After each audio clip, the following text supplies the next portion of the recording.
बे समावनो गिबियावनो बर' थुनलाइ आफादनिफ्राय खुलुमनाय आरो सिबिनाय लोगोसे इंराजि गोदान बोसोर 2025 मायथाइनि गाहाम हामलायनायखौ बावहरग्रोदों। दिनै जोङो बयबो मिथिबाय जे बर' थुनलाइ आफादनि मोनसे जथुमा एबा 64थि बोसोरारि जथुमाया उदालगुरि जिल्लानि सिङाव थानाय डिमाकुसिनि दैमु नोगोराव जानो थांगासिनो दङ।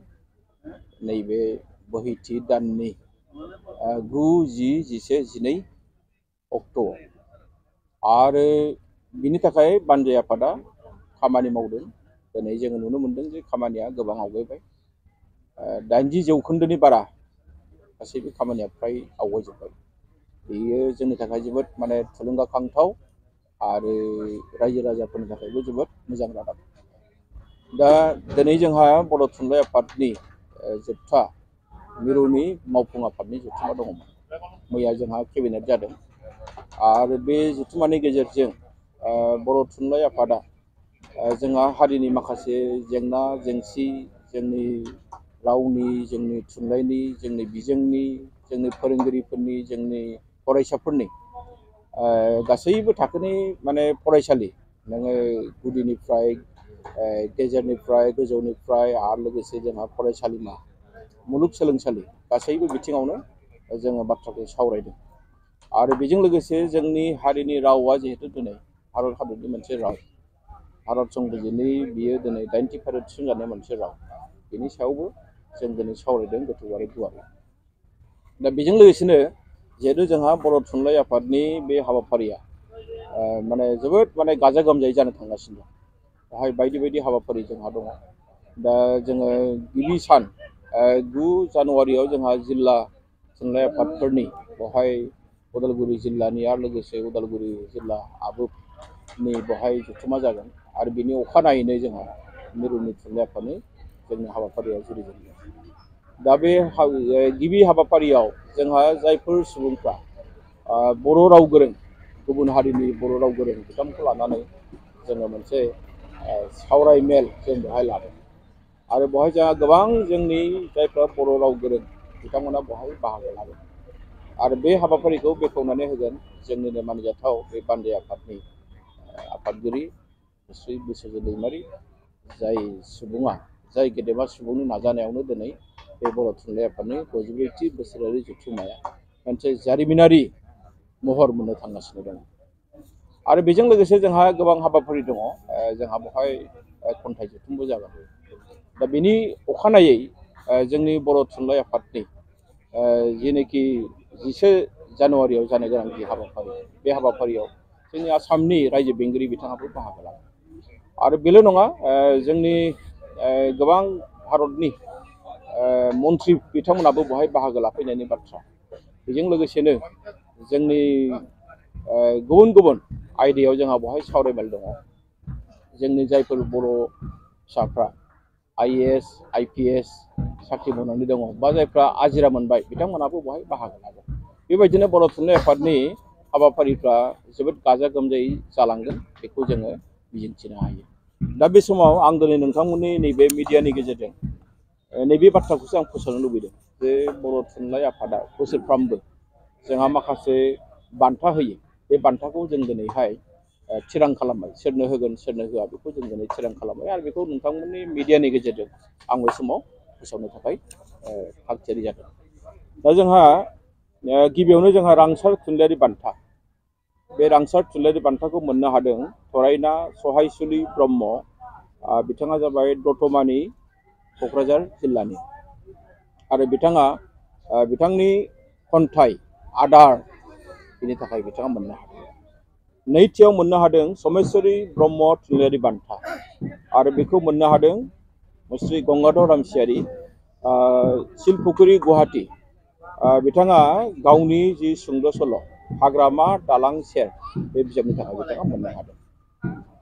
बेजों लोगोसे सानजारां लकेश्वर ब्रह्म हारिमुवारि बान्था, बेखौ श्री भुपेन दैमारि महामारि,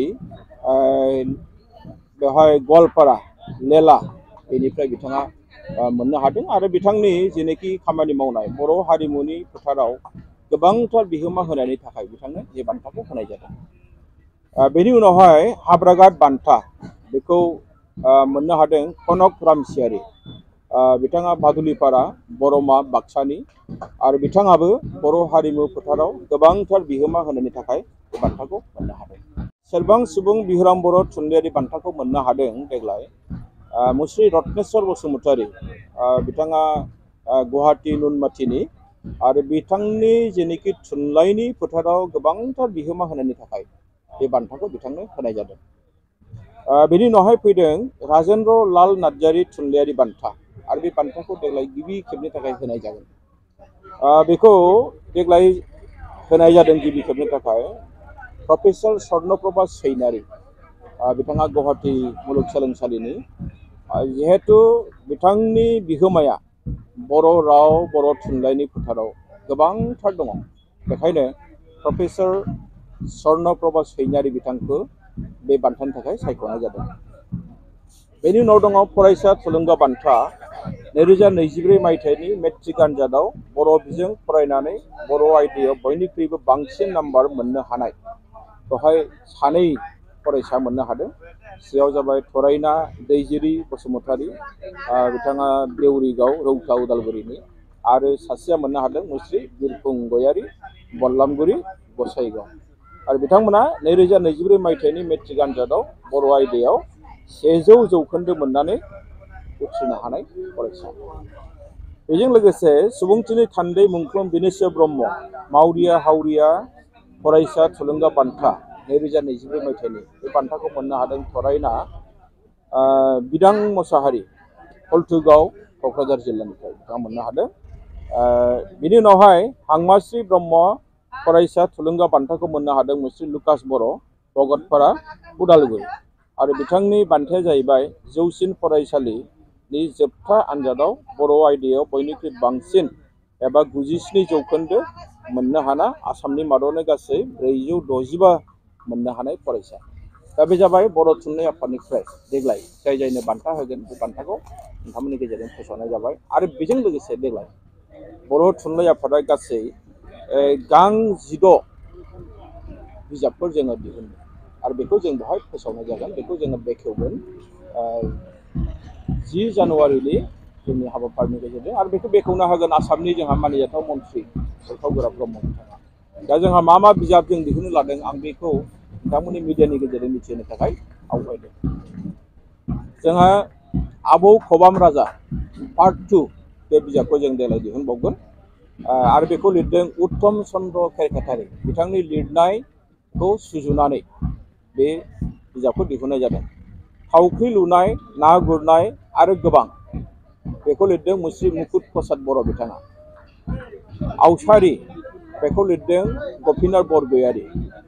अख्राङा मिन्थिया अखानि थं बेखौ लिरदों थानेस्वर गयारी। मुगानि फाखन बेखौ लिरदों तरेन बर'। सोरजि आरो जिउनि बेसेन मोन्दांथि उथ्रिसार खुंगुर बसुमतारी। नीलकमल ब्रह्मनि सोरजि बिहुं उथ्रिसार खुंगुर बसुमतारी। गोमोरनो रोङै हाबिलास जनिल कुमार ब्रह्म। सनास्रिनि सनाथि मोदै देरसुमा खुंगुर बसुमतारी। गोरोन्थिया आंनि अजित कुमार ब्रह्म। गाहाम सोलो बे गथ' थुनलाइ उख्रांगोरा नार्जारी। बाथौ महाकाव्यम बेखौ सासे नेपालि सुबुङा लिरदों। बिथांनि मुङानो जाबाय संस्कृत पण्डित विद्यापति दाहाल। बेखौबो देग्लाय दिहुननाय जागोन। गोदान रादाब बेखौ लिरदों चक्रधर ब्रह्म बिथाङा। बेजों लोगोसे जोंहा जोंनि गेजेराव बेसेबांबा बोसोर मोनसे जेंना जानानै थानाय बानान खान्थि, बे बानान खान्थियाबो देग्लाय स्र' जाबाय। बेखौबो जों बे जथुम्मानि गेजेरजोंनो बेखेवगोन। आरो बेनो जाबाय बर' रावनि बानान खान्थि। बेखौ जोंनि बर'नि माखासे रोंगौसा बर'नि बिबुंगोरा जोंनि बर'नि रावगिरि बिथांमोना बेखौ स्र' खालामनानै दिहुनबाय।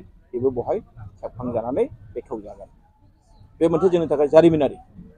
आरो बेजों लोगोसे जोंनि बोसोरारि खुगा लाइसि बड' बेखौबो बेवहाय दिहुननाय जागोन। बेखौ जिहेतु जोङो दिहुनखायो। दानथामारि लाइसि बड' बेखौबो जोंहा दिहुनखायो। बेखौ आरोबाव दिहुनजानाय जागोन। गासै बर' थुनलाइ आफादनि नैबे जथुम्मायाव बर' थुनलाइ आफादनिफ्राय गां 16 बिजाबफोरखौ दिहुननाय जागोन। बेखौ आं दिनै बे नोंथांमोननि मिडियानि गेजेरजों फोसावनाय जाबाय। आरो बेनि अनगायैबो जों दिनै बयबो मिथिगौ जे उदालगुरिनि सिङाव थानाय नैबे डिमाकुसिनि दैमु नोगोरनि बिखायाव जानो थांनाय बर' थुनलाइ आफादनि जथुम्मा, बे जथुम्माखौ लानानै जोंनि उदालगुरि जिल्लाल' नङा, गासैबो जायगायावनो दिनै बयनिबो गोसोआव मोनसे मा होनना बुंदों जे मिथिनो लुबैनाय, नायनो लुबैनाय मोनसे गोसोखौ जों नुनो मोनदों। आरो बेवहाय जों मिजिंथिदों जे बर' थुनलाइ आफादनिफ्राय जोङो सानदोंमोन 17,000नि बारा थान्दैफोर सफैगोन। जों दिनै आन्दाज खालामदों जे बेवहाय 20,000नि बाराबो फैनो हागौ थान्दैफ्रा। जोंहा बेवहाय नेपालनि बर' फिसाफोर फैगोन, जायखौ जों मेसे होननानै बुङो। जोंहा बांलादेशनि बर' फिसाफोर फैगोन, जायखौ जोङो त्रिपुरि होननानै बुङो। आरो बेजों लोगोसेनो जोंहा मेघालयनि बर' फिसाफोर फैगोन, सोनाब बंग'नि बर'फोर फैगोन, दिल्लीनि बर'फोर फैगोन, आसामाव थानाय खना खनला गासैबो जायगानिफ्राय दिनै बर' फिसाफ्रा बेवहाय बाहागो लाफैगोन। जायफोर जिल्लाया आगोलाव फैफेराखै, दिनै तिनसुकिया बादिनिफ्राय दिनै बेवहाय बाहागो लाफैदों। बे जोंनि थाखाय जोबोद मोजां। आरो जों बे खाबुआवनो जोंनि बर' हारिनि राव, थुनलाइ, जोंनि बिजों, जोंनि हारिनि थामोनथा, जोंनि हारिनि सोदोमस्रि, बे गासैबो आयदाखौ जों सावरायगोन। जोङो मोनफ्रोमबो आयदाखौ जों बेवहाय लानानै सावरायगोन। मानोना बर' थुनलाइ आफादा हारिनि मोनसे बिफा आफाद। जोंहा बेवहाय दायित्व दं। जोंनि हारिया रांखान्थियाव बेसेबां आवगायदों, जोंनि हारिया समाजखान्थियाव माबायदि दावगादों, जोंनि हारिया थुनलाइ बिथिङाव जों दिनै माबायदि जायगा आवग्रिनो हादों, बेफोरनि सायावबो जों सावरायगोन। बेखायनो जों दिनै बर' थुनलाइ आफादनि जानानै गासैबो बर' फिसाफोरखौ जों खावलायदों। लोगोसे बर'फोरनि अनगायैबो गुबुन गुबुन हारि माहारिनि जि मोनसे मिलन भुमि, बे जायगाया बयबो बेवहाय जिहेतु मदद खालामदों, गासैखौबो जों फैनानै बेवहाय बाहागो लाफैनो खावलायदों। आरो बेजों लोगोसे जोंनि जायफोर लिरगिरि, सानसुमै, थुनलाइगिरि, बिजाब फरायगिरि, हारि अनफावरि, गासैबो गेदेमा सुबुं रायजो राजाखौबो जों खावलायगोन बिथांमोना बेवहाय फैनानै बे बर' थुनलाइ आफादनि 64थि बोसोरारि जथुम्माखौ नायफैथों। आरो बिनि जेनोखि समायना मोनसे सावगारि, बेखौ बयबो नायनानै थांथों बा साखि जानानै थांथों। जोङो गोबां थांखि लादों। आरो बे थांखिनि गेजेराव आं दहायनो बुंखादों जे जोंनि हारिनि राव, थुनलाइ, जोंनि हारिनि सिनायथि, जोंनि हारिनि थामोनथा, जोंनि हारिनि माबा मोनसे मुलाम्फा जानाय, जोंनि हारिया माबाफोर खहा जानो थांदों नामा सोरनिबा साननाय, सोरनिबा मावनायजों, जों बेफोरखौबो जों दिनै बेवहाय सावरायदों। आरो बेनिखायनो दिनै जोंहा गाहायै बर' बिजोंनि फरायसालिफोरनि हालोद, बेखौ जों सावरायदों। दिनै जोंहा 6.3नि गेजेरजों जायफोरनाखि फरायसालिफोर जानो गोनां दङ, एलपिनिफ्राय एखेबारे कलेजसिम जेसेबां जानो गोनां दं, बिनि सायावबो जों सावरायदों। जोंहा जायफोरनाखि ड्रप पस्ट, बे ड्रप पस्टनि सायावबो जों दिनै सावरायदों। जायफोरनाखि टिउटर, बिसोरनि थाखायबो जों सावरायदों। जोंहा दिनै हायार सेकेन्डारियाव थाखो 11-12आव बेखौ आसाम सरकारा दिनै जोंनो इन्ट्रडिउस खालामबाय। नाथाय जोबोद दुर्भाग्यजनक बाथ्राया जादों मा, दिनै जोंहा बिनि थाखाय फोरोंगिरि गैया। दा बियो नामावल' जोंनो होफैनाय बायदि जादों। दा बेखौबो जों दिनै सावरायदों। आरो बिनि सायाव जोङो डिटेल्स भाबै जोंनि जानो गोनां थान्दै मेलावबो जोङो सावरायबावगोन। जोंहा दिनै बिजोंजों लोगोसे जोङो बर'फ्रा थार्ड लेंगुवेज फर्मुलायाव थागोन ना फर्थ लेंगुवेज फर्मुलायाव थागोन, बेनिबो मोनसे जेंना फैदों। दा बेनि थाखायबो जोङो बेखौ जोंनि थान्दै मेलाव जोबोद गोथौ आरो गुवारै सावरायगोन। जोंनि थान्दै मेलाव जिहेतु बर' थुनलाइ आफादल' थाया, जोङो बर' थुनलाइ आफादनि सिङाव जोंहा माखासे एलाइड आफादफोर दङ, लोब्बा आफाद दङ। जेरै दुलाराय बर' फरायसा आफाद दङ, आइजो अनसाय आफाद दङ, जोंहा फोरोंगिरि आफाद दङ, जोंहा आरो लोगोसे जोंहा हारिमु आफाद दङ। जों जयैनो जों बेफोर बाथ्राखौ सावरायगोन। जिहेतु बेवहाय गासैबो जोंनि आसामनि बाहेरनि बर'फ्रा फैगोन। जों बेवहाय जोंनि जेंना जेंगोनाखौ जों सावरायनानै जोङो गोनां जायोबा जोङो सरकारनो खोन्थागोन जे जोंहा दिनै मा जेंना जादों। गोनां जायोबा जोङो डेम'क्रेटिक भाबै जोङो सरकारनो बुंनानै होगोन जे जोंनि नैबे जेंनाखौ सुस्रांना होनांगौ। मानोना बर' थुनलाइ आफादा आं दहायनो बुंखादों, मोनसे माहारियारि आफाद, मोनसे हारिनि सिनस्रि आफाद। जोङो मोनसे अराजनैतिक मोनसे आफाद। जोङो हारिनि थाखाय बुङाबा सोर बुंनो? जोंनि हारिनि थांनाय थैनाय, जोंनि हारिनि अभाब अभियोग, बेखौ जों दिनै नुयिबायदि थायोब्ला जोंनि आफादा खिन्थु बेवहाय हारिनि थाखाय मोनसे जबाबदिहि जानानै थानांगोन। जों बेखौ लुबैयाखै। जों जि नुदों बेखौ जों बुंनांगोन। बेखायनो मिजिंथिदों नैबे बर' थुनलाइ आफादनि 64थि जि बोसोरारि जथुमा जानो थांगासिनो दङ जारिमिनारि जथुमा जागोन बियो जाय जथुमाया बर' थुनलाइ आफादनि जारिमिनाव जाफेराखै बेबायदि मोनसे गोसोखांथावना मोनसे जारिमिनारि मोनसे बाहाय आफाद जानो थांगासिनो दं।